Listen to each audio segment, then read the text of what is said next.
Hi! In front of me is iPhone 15 and today I would like to show you how you can rename it. Begin by going into Devices Settings and scrolling down just a bit to access the General section. Following that, select About at the top and click on Name.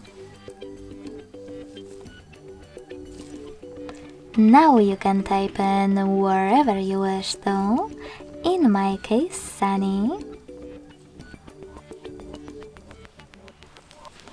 And to go back, tap on About at the top left corner.